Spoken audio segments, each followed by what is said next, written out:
اور ایک لڑکا ایک لڑکی کو, خوبصورت لڑکی کو بہانے سے پکڑ کے لاتا ہے اور ایک کمرے میں بند کر دیتا ہے, اس کو جان سے مارنے کی دھمکی دیتا ہے.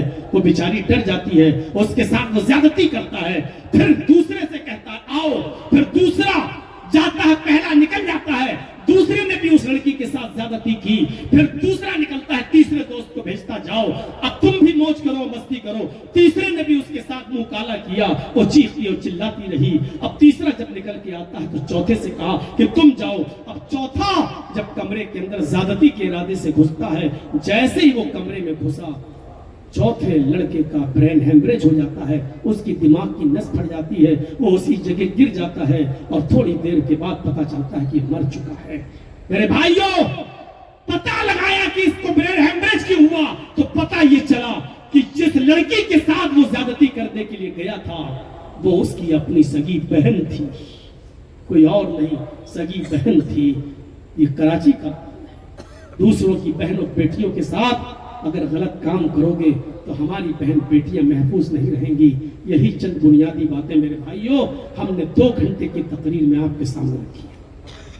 معاشرے کی اصلاح کے سلسلے میں اتنی باتیں کافی ہیں, اور آپ کے اس علاقے میں جہاں جلسہ 12 ساڑھے 12 بجے تک ختم ہو جاتا ہے, 1 بجے تک چل گیا, کافی ہے.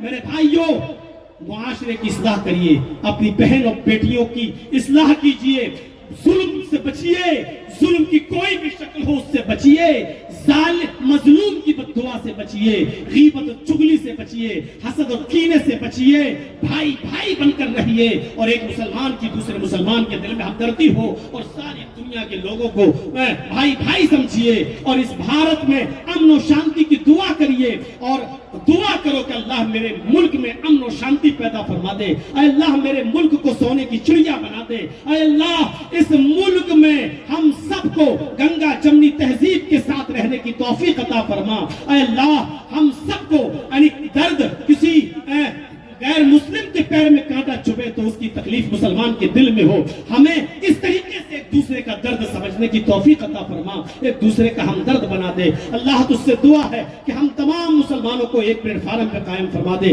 اے اللہ ہم جمیع مسلمانوں کو متفق فرما دے, اے اللہ ہم تمام لوگوں کو ایک دوسرے کا بھائی بنا دے, اے اللہ ہم تجھ سے دعا کرتے ہیں کہ بے پردگی ہمارے معاشرے سے نکال دے, شراب نوشی, جوا, یہ سب چیزوں کا خاتمہ فرما دے, شادیوں میں ہمارے یہاں آسانیاں پیدا فرما دے, اے اللہ جہیز کی لعنت ہمارے معاشرے سے نکال دے.